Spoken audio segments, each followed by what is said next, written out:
परोवर्यः सामोपास्ते इति तु पंचविधस्य। दोबारा कर दे कर नेट का प्रॉब्लम है। नहीं तो दोबारा करते हैं। नहीं हाँ चलेगा, दोबारा कर लेते हैं, फिर से कर लेते हैं। ओम प्राणेषु पंचविधं परोवर्यः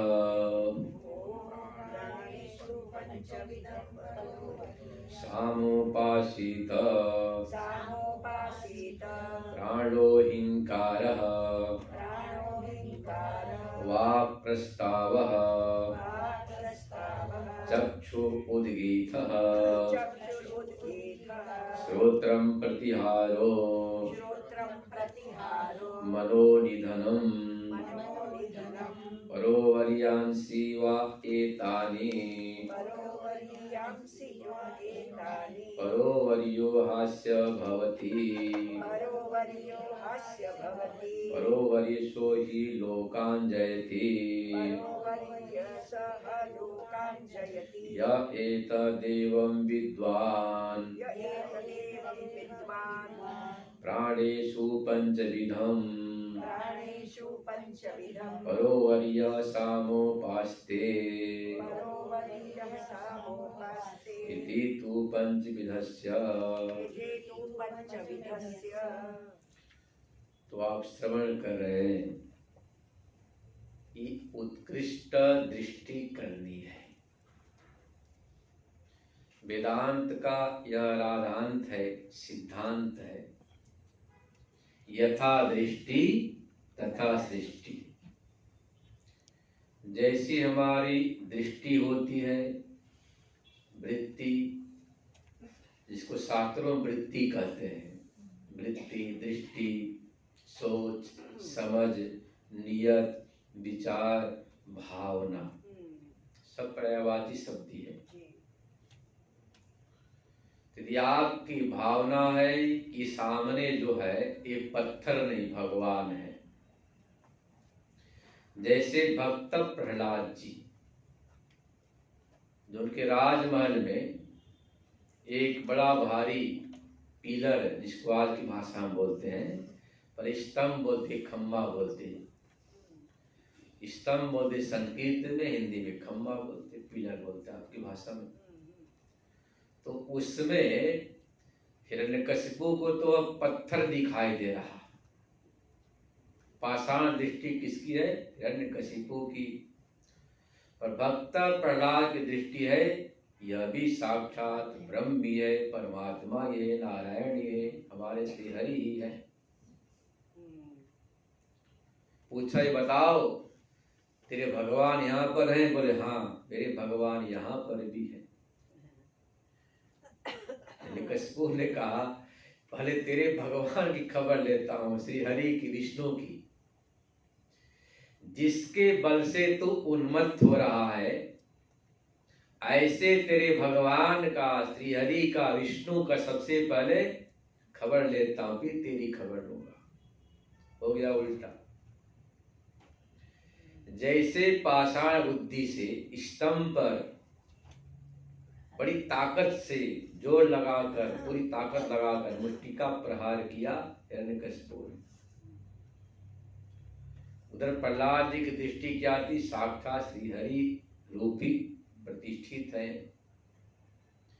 मतलब खम्मा नहीं, बल्कि सर्वम ब्रह्म, शास्त्र कहता है ना, सर्वम खलुविदम ब्रह्म, विश्वम ब्रह्म, आत्मै इदम सर्वम, सब आत्मा, ये आत्मा ब्रह्मी ब्रह्म है। प्रहलाद जी की बड़ी शुद्ध पारिमार्जित दृष्टि थी, भावना थी।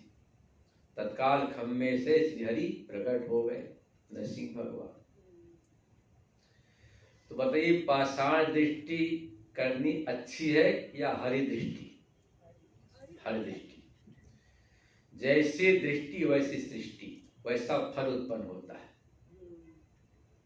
यदि हमारे जीवन में हमारी दृष्टि उत्कृष्ट हो जाए, विकसित हो जाए, उत्तम हो जाए, महान हो जाए, तो महान फल मिलता है। ब्रह्म शब्द का अर्थ आप जानते हैं ना, बृहत्वात् महत्वात् ब्रह्म। त्रिहु ब्रीहु वृद्धो धातु है। हाँ, ब्रह्म सबसे जो महान है, उससे कोई बड़ा हो नहीं सकता है। तो संसार में महानता की जो पराकाष्ठा, जैसे नदियों की पराकाष्ठा सागर है, सागर में तमाम नदियां आकर, नहरें आकर, जलस्रोत आकर समुद्र रूप में प्रतिष्ठित हो जाते हैं। उनका नाम रूप समाप्त नहीं होता, विलय हो जाता। समाप्त में विलय में बड़ा भारी अंतर है। समाप्त बोलते हैं डिस्ट्रॉय हो जाना, अंत हो जाना, छिन्न हो जाना, मिट जाना। और विलय बोलते हैं तदात्म भाव को प्राप्त हो जाना। यम गंगा, यम यमुना, ये गंगा है, ये जमुना है, ये जो नाम था, और उनका एक आकार प्रकार था। गंगोत्री से चलकर गंगा सागर तक, अमरकंटक से भरूच तक नर्मदा ही जाती है। ये गंगा है, नर्मदा है, जमुना है, और जल भी अलग। गंगा मैया का जल उज्जवल होता है, एकदम धवल। जमुना जी का श्याम वर्ण स्पष्ट दिखाई पड़ता है। कहीं भी देखो, जब प्रयागराज हो या वाराणसी में, जब नाव से जाते संगम पर साफ दिखाई पड़ता है गंगा जी को उज्जवल धवल, और साथ में जमुना जी श्याम वर्ण की जा रही है। इस तरह से मिलती नहीं, दोनों से करे संगम में साफ सारे से साफ दिखाई पड़ता है।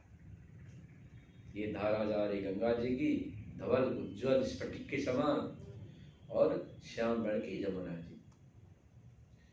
समुद्र में जाने के बाद सबका विलय हो जाता है, मतलब तादात्म्य भाव की प्राप्ति। ऐसे ही हमारे जीवन में यदि आप ब्रह्म दृष्टि करते हैं, सबसे उत्कृष्ट है, सब कुछ ब्रह्मी ब्रह्म, आत्मा ही आत्मा है, दूसरी कोई चीज है नहीं। सामने जो दिखाई दे रहा है वह सब ब्रह्म ही है। ऐसी उत्कृष्ट विकसित दृष्टि होने से हमारे जीवन में सत्य चित आनंद की प्रतीति, उपलब्धि, अनुभव होता है। वही यहाँ उपासना रूप से बता रहे हैं। पहले अपने श्रवण किया था कि पशुओं में साम दृष्टि, हमारे इर्द गिर्द पशु पक्षी हैं, उस पशु को पशु नहीं मानना, पर पक्षी को पक्षी नहीं मानना। उसमें क्या साम दृष्टि, यह भी परमात्मा ही है। क्योंकि भगवान स्पष्ट कहा है, वेदानाम साम वेदोस्मि देवानामस्मि वासवः, है ना गीता में 10वें अध्याय में। तो साक्षात हमारे ब्रह्म का स्वरूप है, और सगुण साकार है तो कृष्ण रूप में समझो, श्याम सुंदर रूप में तो भी चलेगा। तो पहले बताया था कि पशुओं में पशु बुद्धि नहीं करना, ये पशु नहीं, जानवर नहीं, बल्कि साक्षात यह भी ब्रह्म भी है, शाम भी है, ऐसी भावना करनी है, ऐसी अपनी सोच समझ बनानी है, दृष्टि बनानी है। इसका फल क्या होगा कि आप के सब अनुकूल होंगे, कोई प्रतिकूल नहीं होगा। अब बता रहे प्राण, पशु से दूध घृत की प्राप्ति होती है। भगवती श्रुति कहती है आयुर्वै घृतम। यदि आपको अपनी उम्र बढ़ानी है, लंबी आयु की प्राप्ति करनी है, 100 सवा 100 वर्ष जीना है, इसे वेदांत विचार करने के बाद लगता है कि कोई फायदा नहीं लंबी आयु से। जो चीज प्राप्त करना था, पाना था, वो तो पाए लिया, फिर क्यों इस शरीर के बोझ को ढोना। हमें तो ऐसा अनुभव आजकल होता रहता है, पहले नहीं होता था, अब होता है कि जो होना था तो हो गया, वेदांत श्रवण हो गया, निश्चय हो गया, अब क्यों शरीर को ढोना है। चले जाए तो कोई फर्क नहीं पड़ता है, ऐसी मानसिक वृत्ति बनती है। और यदि मान लीजिए किसी को लंबी आयु चाहिए, शतायु, तो उपनिषद में कहा गया है आयुर्वै घृतम। यदि आप घृत का, दूध का सेवन करते हैं तो आपके जो प्राण है वह मजबूत होगा, लंबी आयु की प्राप्ति होगी, स्वस्थ रहेंगे, तंदुरुस्त रहेंगे। तो पशु में साम दृष्टि बता दी गई, उनसे निश्चित दुखित आदि है, उसके द्वारा प्राण की प्रतिष्ठा। तो बता रहे आध्यात्मिक उपासना, जो आपका प्राण चल रहा, इसमें भावना कैसे करनी। तो कहा प्राणेषु पंचविधम परोवर्य सामुपासित। 5 प्रकार की ये जो आप श्रवण कर रहे साम, 5 प्रकार कौन मालूम है? हिंकार, प्रस्ताव, प्रतिहार, उद्गीत और निधन। तो वह कहते यहाँ पर भावना कर दी है। या प्राण शब्द का अर्थ देना घ्राणेन्द्रिय, प्राण का अर्थ वायु विशेष नहीं, प्राण का अर्थ होता है घ्राणेन्द्रिय भी और वायु विशेष भी। मुख नासिकाभ्याम निर्गमनात् प्राणः, वह नहीं लेना। जो आपके मुख नासिका से निर्गमन करे ना, आवागमन करे, आए जाए, उसको ही प्राण कहते हैं, वह यहाँ नहीं लेना है। यहाँ पर प्राण शब्द का अर्थ है घ्राणेन्द्रिय, सीधी बात है, घ्राण को लेना यहाँ। तो प्राणो हिंकारः, अब प्राण में हिंकार की भावना करना। वाक् प्रस्ताव, ये वाक्य यही प्रस्ताव है, क्योंकि वाणी के द्वारा ही प्रस्तुति करते हुए अपनी बात रखते हैं, प्रस्तावना करते हैं वाणी के द्वारा। चक्षु उद्गीत, और आंख है, इसमें उद्गीत की दृष्टि, क्योंकि आंख के द्वारा ही आप चलते हैं, फिरते हैं, अपना क्रिया संपादन करते हैं, इसमें उद्गीत की भावना करना। श्रोत्रम प्रतिहारो, श्रोत्रेंद्रिय है, इसमें क्या करना? प्रतिहार की बात, जो भी बात सुनते हैं उसको आप बाजार से खरीद कर लाते हैं। प्रतिहार बोलते हैं प्रतिहरण करना, लाना। तो कान से सुना आपने, क्या सुना? कि फलाने दवाई खाओ, सारी बीमारी भग जाएगी, स्वास्थ्य लाभ होगा, हृष्ट पुष्ट रहेंगे। ऐसा सुनने के बाद तुरंत दवाई लाते हैं हम। इस श्रोतेंद्रिय हमारे प्रतिहार का काम करती, इसमें प्रतिहार की भावना करना। मनोनिधनम, और मन में क्या करना जी? ये निधन की दृष्टि करना। क्यों करना? क्योंकि मन में सब कुछ स्थित रहता है, सारी चीजें आपके मन में है। जो आप सुनते हैं, आंख से देखते हैं, नाक से सुनते हैं, वाणी से बोलते हैं, सबका समझे स्टोर रूम है। हाँ, सब इसमें स्थित रहता है मन। तो निधान बोलते हैं निधीयते अस्मिति निधानम, जिसमें सब कुछ रहता है। हमारा मन ऐसा है, हमारे मन में सारी चीजें रहती हैं। जो आंख से देखा बड़ा सुंदर रूप था, ऐसा होता है ना मन में, वो मन में बैठ जाता है। कान से सुना, भाई हमने ये बात सुनी थी, उसको जरा देखना चाहिए। ऐसे वाणी से बोलते हैं तो बोलने के पहले चीज आपके मन में आती है। इसीलिए चाणक्य जी ने कहा है, महर्षि चाणक्य ने, यद मनसा चिंतितम तद वत्सा नैव प्रकाशयेत। इस सूत्र व्यवहार में बहुत हमारे काम आता, अक्सर काम आता रहता है। इसका अर्थ है, जो आपके मन में चल रहा ना चिंतन, विचार, निश्चय, उसको वाणी से प्रकट मत करो। पहले विचार करो कि ये बात बोलने के बाद किसी को दुख तो नहीं होगा, पीड़ा तो नहीं होगी, इसका प्रभाव क्या पड़ेगा। मन में तमाम चीजें आती हैं। जैसे मान लीजिए हरिद्वार गए, यहाँ से आप बंबई से राजधानी ट्रेन का टिकट लेकर हरिद्वार पहुंचे, बड़ी श्रद्धा के साथ। ये माघ पूर्णिमा है, आज प्रदोष व्रत है, हमें गोता लगाना है, इतना पैसा खर्च किया, हरिद्वार पहुंचे और पहुंचने के बाद जब भयंकर ठंडी ठंडी हवा, ठंडा जल, तो आप कहते हे भगवान ये बहुत ठंडी है, बहुत खतरनाक ठंडी है, यह तो हमें बीमार कर देगी, ये तो हमारी साक्षात मानो ये मौत ही है, ऐसा बोलते हैं। तो शास्त्र क्या कहता है, ऋतु न निंदेत, निंदा नहीं। ऋतु मतलब की जो ऋतुएं हैं, सर्दी, गर्मी, बरसात, बसंत, शरद, शिशिर, इन सब का निंदा न करें। ऋतु की निंदा करने से ऋतु में पीड़ा को भूल मिलती है, तो ऋतु की निंदा नहीं करना चाहिए। ऋतु न निंदेत, शास्त्र कहता है, उपनिषद की बात है, आ गया पहले, ऋतु निंदा न करे। तो हमारा जीवन शास्त्रीय होना चाहिए ना। तो मन में क्या बात आई कि मैंने बहुत बड़ी भूल की, जो है माघ महीने में हरिद्वार प्रयागराज गोता लगाने आया, ये तो बिल्कुल मानो मौत के समान ठंड है। यहाँ मुंबई में गर्म पानी से नहाते थे, बाथरूम में बढ़िया से, यहाँ तो ठंडी ठंडी हवा बर्फीली, धुआं धुआं किधर चल रही, जब कुहारा होता है धुआं किधर एकदम चलता है, वाष्प। तो मन में तो ये बात आ गई, ऋतु की निंदा की बात आ गई, तो शास्त्र कहता निंदा नहीं करनी चाहिए।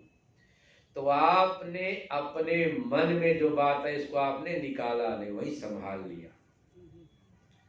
तो मन में जो बात है उसको बाहर प्रकट नहीं करना, पहले विचार करना इसका परिणाम क्या है, इससे लाभ क्या, हानि क्या।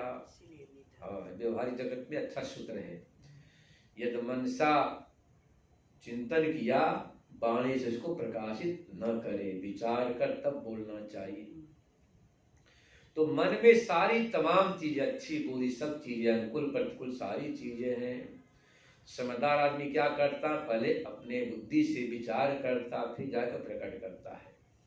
तो मन क्या है, निधन है सारे चीजों का, जो आपने आंख से देखा, कान से सुना, नाक से सूंघा, वाणी से आप जब बोलते हैं, सारी चीजें। कई बार क्या होता है कि आप बहुत क्रोधाविष्ट होते हैं या लोभाविष्ट, कुछ भी मुख से निकल जाता है, बाद में साधक को पीड़ा होती है, यार हमने ऐसा क्यों बोल दिया, नहीं बोलना चाहिए, सबको नहीं साधक को होता है।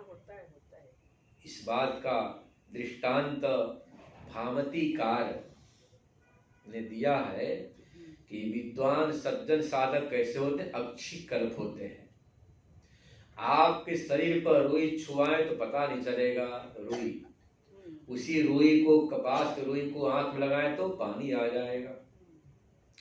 इतना कोमल से कोमल रुई है, फिर भी आंख सहन नहीं कर पाती। ऐसे ही सामान्य व्यक्ति को तो पता नहीं हमने क्या बोला, कब बोला, कैसा बोला, क्या परिणाम। पर सज्जन को अपनी गलती का एहसास होता है, महसूस होता है कि हमें ऐसा नहीं बोलना चाहिए, मुख से कैसी बात निकल गई। तो वह चीज भी आपके मन में स्थित रहती है। आपने बोला साल 2 साल पहले, और वर्तमान में भी बात याद आती है, हमें उस समय ऐसा नहीं बोलना चाहिए। तो मन सारे चीजों का निधान है, आश्रय, इसलिए कह दिया मन में निधन की भावना करना। परोवर्यांसी व एतानी, परोवर्यांसी का अर्थ है परम परम उत्कृष्टम। तो वो परम परम वर्यसाम वागादिना मध्य प्रथमा भावित्वेन, उत्तरोत्तर उत्कृष्ट, मतलब एक की अपेक्षा दूसरा श्रेष्ठ, उत्तरोत्तर श्रेष्ठ, इसका नाम परोवर्य होता है, परम परम वर्य। तो परोवर्य रूप से इन सब का उपासना करना, चिंतन करना, इससे होता क्या है, मनुष्य का स्वभाव है कि बिना फल के, बिना प्रयोजन के, बिना किसी काम के कुछ करता ही नहीं, स्वभाव है। पहले पूछ इससे फायदा क्या होगा, जो विद्यार्थी गीता पाठ करते बोलते महाराज इससे क्या धन मिलेगा, नौकरी लग जाएगी। मतलब गीता पाठ में भी, स्वाध्याय में भी उनकी जिज्ञासा होती है कि इससे हमें नौकरी मिल जाएगी या धन मिलेगा। तो उसे बताना पड़ता हमें कि भगवान स्पष्ट कह दिया है गीता में, क्या कहा मालूम है ना, अनन्या चिंतयन्तो माम ये जना पर्युपासते तेषां नित्यनियुक्तानां योगक्षेमं वहाम्यहम्। नौकरी नहीं, सब कुछ मिल जाएगा। गीता पाठ से, स्वाध्याय से, सत्संग से, सत्संगा सर्वम जायते, सब कुछ मिलता है। यह लोक परलोक धन धान्य। पर आदमी की भ्रांति, दुनिया वाले ऐसा जो है ना ठोक के पक्का कर देते हैं, अरे तो गीता पढ़ रहा, स्वाध्याय कर रहा, इससे ते नौकरी थोड़ी लगनी है, धन तो मिलना है नहीं, क्यों समय बेकार करता है। तो वही बात यहाँ पर भगवान इसका उत्तर दे दिया है। भगवान अंतर्यामी, उन्हें पता है कि कलयुग में मनुष्य ऐसी सवाल करेगा, शंका करेगा, तो पहले भगवान ने गीता में बता दिया कि भाई तू चिंता मत कर, योगक्षेम, अप्राप्त को प्राप्त करा दूंगा, चाहे कुछ भी हो, नौकरी हो, चाकरी हो, चाहे जो भी कुछ हो, और प्राप्त की रक्षा करना हमारी जिम्मेदारी है। यहाँ तक भगवान ने कह दिया। गीता बड़ा सामयिक है, वैज्ञानिक है, आज भी इतना उपयोग है गीता का। गीता में सारी चीजें एकत्रित भगवान ने मतलब सब कुछ बदला दिया। तो यहाँ बता रहे हैं कि भाई उसका फल क्या है, परोवरियो हस्य भवती परोवरिशो। यदि आप ऐसी उपासना करते हैं उत्तरोत्तर उत्कृष्ट लोगों की प्राप्ति होती है, उत्तम से उत्तम लोक की प्राप्ति होती है, उत्कृष्टतर लोगों की प्राप्ति होती है। यह एतदेवं विद्वान प्राणेषु पंचविधम परोवरीय सामुपास्ते। जो विद्वान प्राण दृष्टि से शाम की उपासना करता, चिंतन करता है, उसको उत्तरोत्तर लोकों की प्राप्ति होती है। सर्वत्र उसे अनुकूलता अनुकूलता रहती है, प्रतिकूलता कभी होती नहीं है। अब सुन चुके पहले वेदांत में कि जब आप अपने आसपास जो पशु पक्षी हैं, गाय हैं, या जो कबूतर है, चिड़िया है, और वो चींटी है, कुत्ता बिल्ली, उनको जब आप समय से खाद डालते, पानी पिलाते हैं, दाना डालते हैं, ठीक समय से प्रतीक्षा करते हैं कि वो हमें हमारा स्वामी आएगा। चिड़िया पहले बोलने लग जाती है, बिल्कुल ठीक टाइम से आकर आवाज देगी अपनी भाषा में, मैं आ गई हूँ, दाना डालो, अपनी भाषा में चाव चाव करती है। तो वह भी अपने उपासक की दीर्घायु की कामना करते हैं। हाँ, इससे आपकी दीर्घायु स्वास्थ्य की प्राप्ति होती, क्योंकि उनका संकल्प है। तमाम चिड़ियों का, पक्षियों का, पशु का, कुत्ता का, बिल्ली का, चींटी का संकल्प होता है कि हमें जो दाना डालता है, भगवान के पास से लंबी आयु हमेशा डालता रहे, ऐसा करता रहे। उनके सत्संकल्प से आपकी आयु वृद्धि होती, स्वास्थ्य लाभ होता है। ये उपनिषद में आ चुका कई जगह, इस सब प्राचीन काल की वैदिकी उपासना है। तो ऐसा करने से स्वास्थ्य लाभ होता है, आदमी स्वस्थ रहता है, दीर्घायु की प्राप्ति होती है। क्योंकि वह भी संकल्प करते हैं, मैं जो चारा खिला रहा, दाना डाल रहा, पानी पिला रहा, जो रोटी खिला रहा, भगवान करे लंबी आयु हो, स्वस्थ रहे, शुद्ध संकल्प करता आपके लिए, इसलिए उपासना बताए। ऐसे यहाँ पर है, यदि आप ऐसी भावना से चिंतन करते हैं तो फिर सब अनुकूल होते हैं। भाष्य देखिए, प्राणेषु पंचविधम परोवर्य सामोपासित।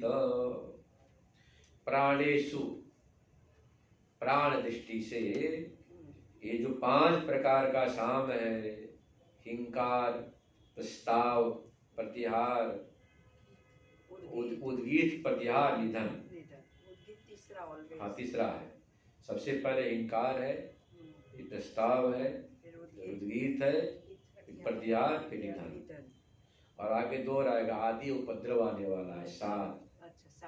हाँ, सप्त साम आएगा, आगे तो पंच है ना। कहते हैं जो पंच विध जो साम है, परोवरीय गुण से उपासना करता है, परम परम वरीयस्त्व गुणवत प्राण दृष्टि विशिष्टम सामोपासित इत्यर्थः।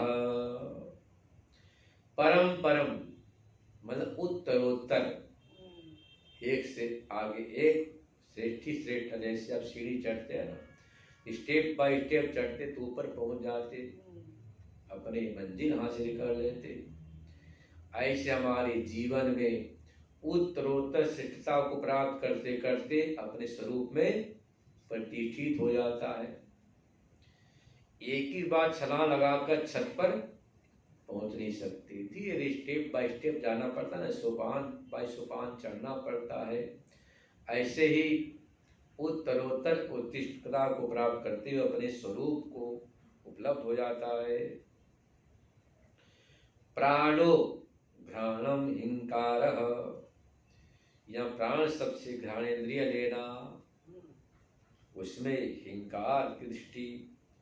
उत्तरोत्तर वर्यसाम प्राथम्यात, उत्तरोत्तर श्रेष्ठता को बताया है। सबसे पहले घ्राण है, बिना घ्राण के काम नहीं चलता है। यह यदि विश्राम करना 2-4 मिनट के लिए तो बात बिगड़ जाएगी। घ्राणेन्द्रिय श्वास है, जरा विश्राम कर ले तो बिल्कुल समाप्त। तो घ्राण प्राथम में, इसलिए हिंकार की भावना करना। वाक प्रस्ताव, सबसे पहले घ्राणेन्द्रिय से ही हवा आती जाती है, इसके बाद आपकी आंख खुलती। आप देखना सुबह जब उठते हैं ना तो जोर से श्वास लेता है ना।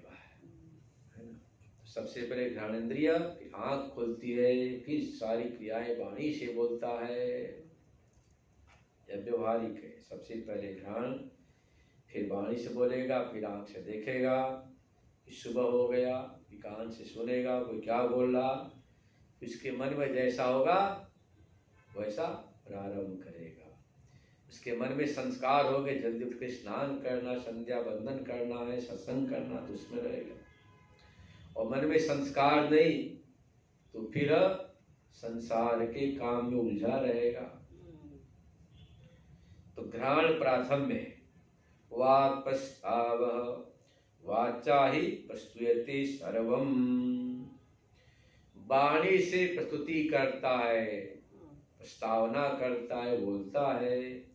मैं ऐसा करना चाहता हूँ, वैसा नहीं करना चाहता हूँ, इसमें भावना करना प्रस्ताव की।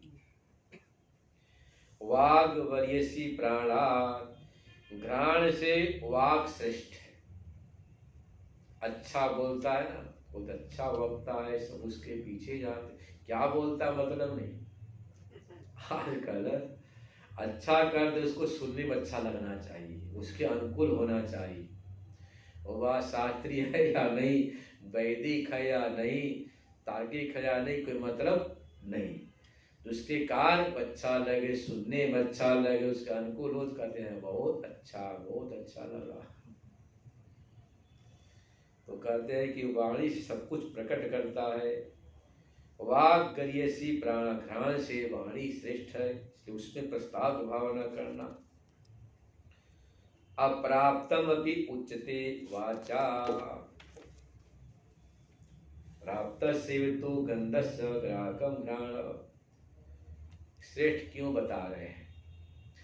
घ्राणेन्द्रिय से वागेंद्रिय श्रेष्ठ क्यों है? इसलिए श्रेष्ठ है कि नाक से तो सामने मौजूद है, उसी का गंध से अनुभव करेंगे। सुगंधी है, दुर्गंधी है, ये इत्र का खुशबू है कि फुलेल का है कि चंदन का है कि केवड़ा है, क्या है? यह सामने प्राप्त वस्तु का ही ज्ञान घ्राणेन्द्रिय से होता है। परंतु वाणी से तो अप्राप्त का भी वर्णन करते हैं। आप कभी अमेरिका नहीं गए, फिर भी आप सुनकर वाणी से कहते हैं कि हमने सुना है वहाँ ऐसा है वैसा है।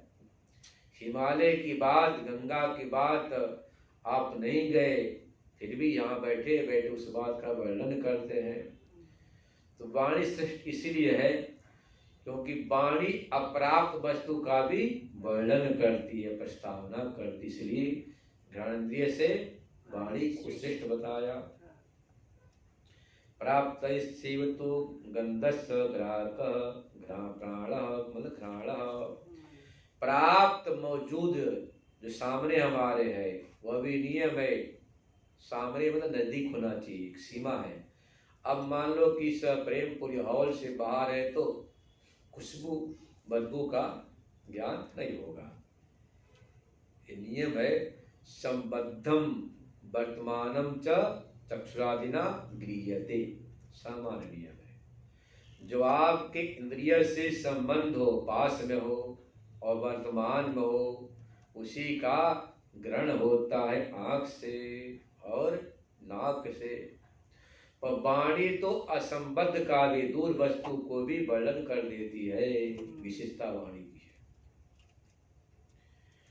चक्षुर उद्गीत, कहते आंख में उद्गीत किया भावना करना। तो करना कि वाचो बहुतर विषयम प्रकाशयति, चक्षुरतो वरीयो वाचो उद्गीत। कहते वाणी से अधिक विषय को आंख प्रकाशित कर देती है, इसीलिए ये जो चक्षु मन आंख है यह वाणी से श्रेष्ठ होने से उद्गीत की दृष्टि करना।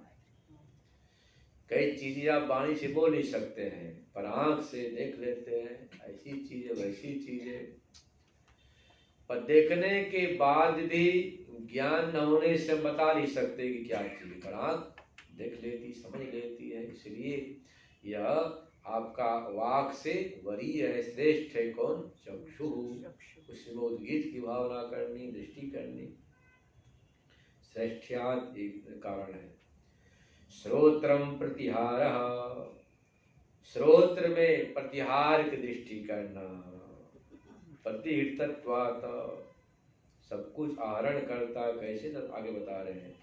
वरीय चक्षुष सर्वतः श्रवणात्, आंख से भी श्रेष्ठ हमारी श्रोत्रेंद्रिय है, कान है। क्यों श्रेष्ठ है? सब कुछ सुन लेती है। आंख तो सामने वाली चीज को देखेगी, पर श्रोत्रेंद्रिय तो यहाँ से बहुत दूर हरिद्वार की बात सुन लेगी यंत्रों के द्वारा, पर आंख हरिद्वार की चीज देख नहीं सकती, पर कान से सुन लो यंत्र के द्वारा। इसलिए कह दिया कि चक्षु से श्रवणेन्द्रिय, कान श्रेष्ठ है। उसमें क्या भावना करना? प्रतिहार का। मतलब कहते हैं ना, कहीं का ईंट कहीं का पत्थर, भानुमति का महला जोड़ा, कुरमा जोड़ा, बोलते ना ऐसा। ये तो ऐसे हमारी श्रोत्रेंद्रिय है कि कुछ भी सुन लेती, कैसी भी सुन लेती है। उसको शास्त्र के कसौटी पर कसना पड़ता है, ये हमने सुना यह प्रमाणिक है या अप्रमाणिक है। इसलिए भगवान ने स्पष्ट कर दिया गीता में, तस्मात् शास्त्रम प्रमाणम ते कार्याकार्य व्यवस्थितौ ज्ञात्वा शास्त्र विधानोक्तम कर्म कर्तुमिहारसि। क्या चीज अच्छी क्या बुरी, शास्त्र प्रमाण है। क्या करना क्या नहीं करना। हमने जो कान से सुन लिया या आंख से देख लिया, वो सारी चीजें प्रमाणिक नहीं होती। जब तक शास्त्र के कसौटी पर कसते नहीं है तब तक वह चीज प्रमाणिक नहीं मानी जाती है। तस्मात् शास्त्र प्रमाणन्ते कार्याकार्य, हमारा कर्तव्य अकर्तव्य इस शास्त्र प्रमाण है। पर आजकल उल्टा हो गया, बोलते हमें अच्छा लगता, हमारा मन बोल रहा इसे करना चाहिए, तो धोखा हो जाता है। मन किसी विषय में प्रमाणिक नहीं होता है। आज के जमाने में लोग क्या बोलते हैं, बहुत अच्छा, इसका प्रमाण हमारा मन है, मन को अच्छा लगा तो बहुत अच्छा। ऐसा नहीं, मन कोई प्रमाण नहीं होता है। प्रमाण आपका शास्त्र प्रमाण सबसे श्रेष्ठ है। देखो पुराने में और नए जमाने में कितना अंतर है, फैसला हो गया। तुलनात्मक समीक्षा करें तो पुराने जमाने में शास्त्रीय लोग शास्त्र वेद के अनुसार निर्णय करते थे कि अच्छा है बुरा है, शुद्ध है शुद्ध है, शुभ है शुभ है। पर आजकल शास्त्र नहीं, अपने मन को भा गया तो अच्छा, मन ने कहा बेकार है तो बेकार मान लिया, इसीलिए धोखा हो जाता है। मन तो चंचल है, कैसे हवा के समान है, का कोई भरोसा नहीं। मन कब अच्छा कर दे कब बुरा कर दे, इसका कोई भरोसा नहीं। शास्त्र की कसौटी पर कसना अनिवार्य होता है। मनोनिधनम, मन में निधन की दृष्टि, मन से ही निधीयन्ते पुरुषस्य भोग्यत्वेन सर्वेन्द्रियता विषयः। मन में ही सब कुछ आश्रित है। जो पुरुष होते हैं उनकी जो भी भावनाएं होती है सब कुछ उनके मन में रहती है। ठीक है ना, भोग्यत्वेन सर्वेन्द्रियता विषया। आप जो आंख से देखते हैं, हरिद्वार गए आपने आंख से देख लिया कितने सुंदर वहाँ के वृक्ष हैं, हिमालय की कितनी सुंदर कंदराएं हैं, बर्फ है, गंगा जी का प्रवाह है, वहाँ का कितनी सुंदर अच्छे मंदिर हैं, आश्रम है। तो आंख से देखा, मन में रख लिया, निधान खुद रखने को मन में स्थापित कर दिया, रख लिया, निधान कर दिया। वाणी से कुछ बोला हुआ भी, कान सुना हुआ भी, तो सब कुछ यह जो है ना हमारे मन में निहित होता है। श्री कृष्ण निधन की भावना करना। सर्वेन्द्रिया हृता विषया, जो आपने नाक से पहले सूंघा है ना, वाणी से जो बोला, चक्षु से जो देखा, कान से सुना, सब मन में स्थापित कर लेते हैं। तो मन सबका निधान होने से निधन की भावना करना। वरीयस्त्वं च श्रोत्रात् मनुष्य, सबसे यह श्रेष्ठ है कौन? मन।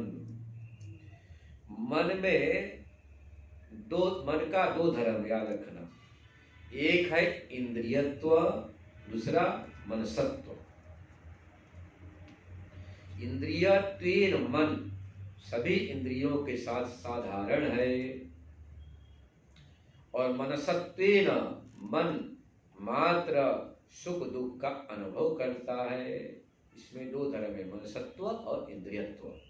जैसे हमारी जो वाणी है ना, इसमें दो है, वक्तृत्व और भोक्तृत्व। वाणी बोलती भी है और बताती है कि ये स्वाद कैसा है, खट्टा मीठा चरपरा। तो वाणी में आपको बोलने का सामर्थ्य, वक्तृत्व भी है। दूसरे इसी जीव में क्या है, रसनेन्द्रिय रस को अनुभव कराने का सामर्थ्य भी है।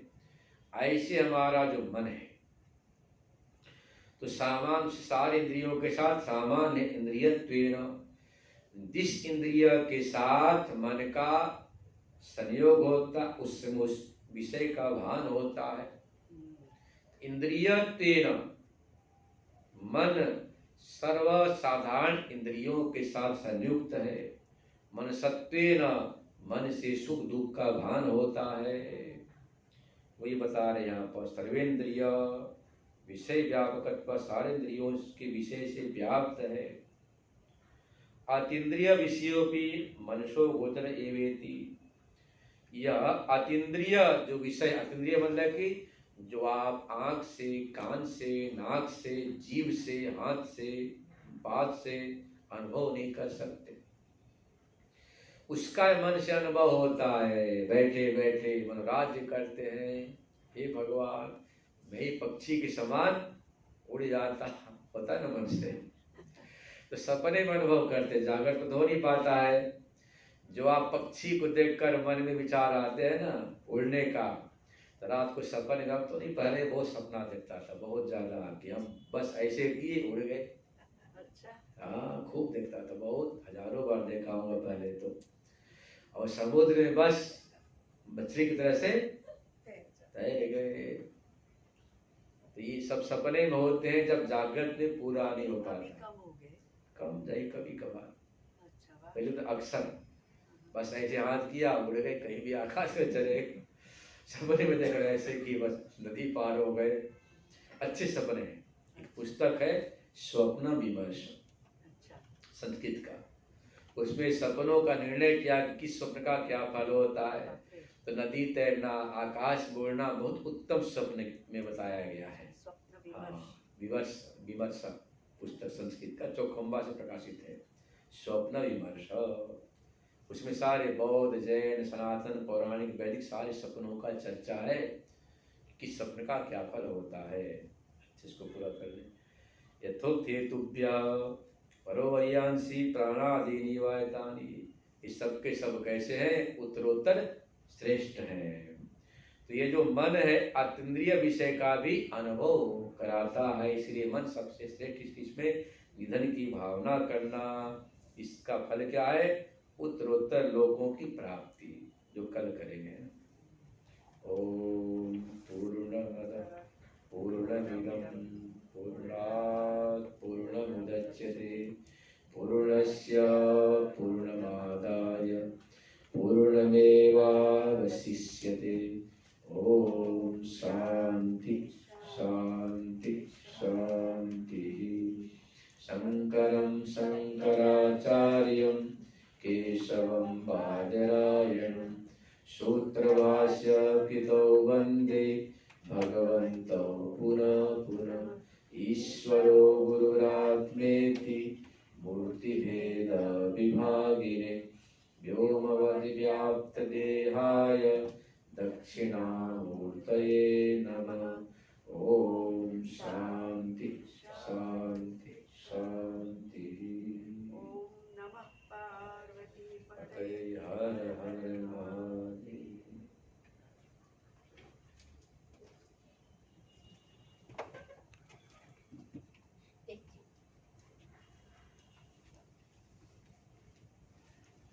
આપણે તો વ્યવહારિક સ્વપ્ન